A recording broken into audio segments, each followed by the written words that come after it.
सुंदरगढ़ जिला कोईडारे भीषण तुषारपात द्वितीय दिन में प्रबल तुषारपात होईछि। कोईडारे राति तापमात्रा 5 डिग्री रहितबा बेले अंचलर विभिन्न स्थान में प्रबल तुषारपात देखिबाकु मिलिछि।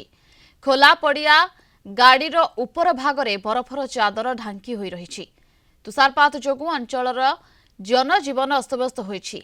कोईडार टेन्सा काल्टा मालदा कोईडा हेडक्वार्टर्स कासिरारे प्रबल तुषारपात होईछि।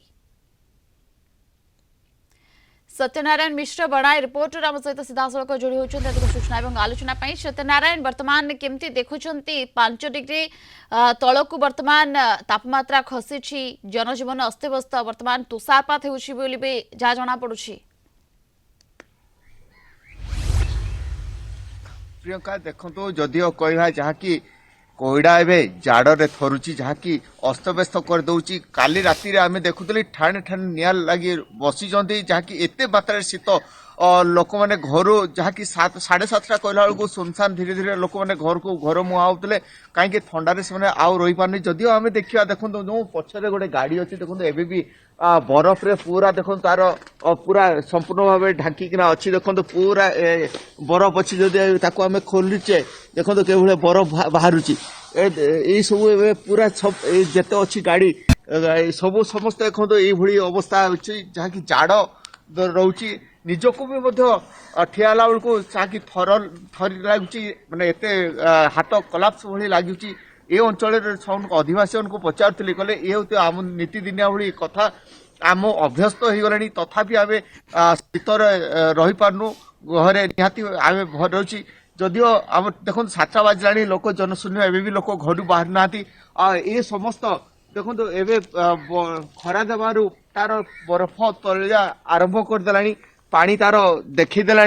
जदिओ आम कह ये बरफ सब रही किंतु एबे भी ये चादर माने बरफ तले गाड़ी सब रही से भाई अनुभव होची। घास संपूर्ण भाव धड़ा हो ये अंचल अतिरिक्त शीत बोली कहुची। आउ जदि आम आउ टे इंटेरियर जीवा कि सेठा नेटवर्क आम मिल पारुनी से अंचल को आम बुझीलु से अंचल पूरा व्हाइट हो तुषारपात पूरा लगी रही से अंचल जहाँ कहते आम पाखे शीत बहुत रोची। गरीब मान ये हूँ दुख एवं शीत को दाउ रखापी सर्वदा राति सब निआ लगे से बसुंच से अपेक्षा रोचे केतले खरा टिके आसो खरारे आम बसबू यही चलती ये अंचल सब 5 डिग्री तले आउ किछि दिन पर जदी येलो वार्निंग स्वाभाविक भाव में जदी कहबा ए वर्ष टिके लेट रे आसी कि शीत अंचल को निश्चित भाव आम जदि कहबा आम भावुलु शीत निश्चित भाव लेट रे शीघ्र आसी।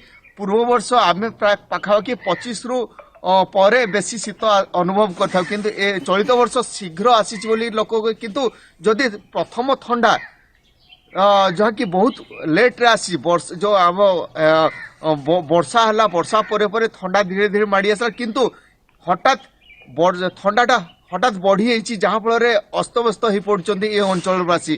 प्रियंका ओके बहुत बहुत धन्यवाद आपको समस्त सूचना और आलोचना।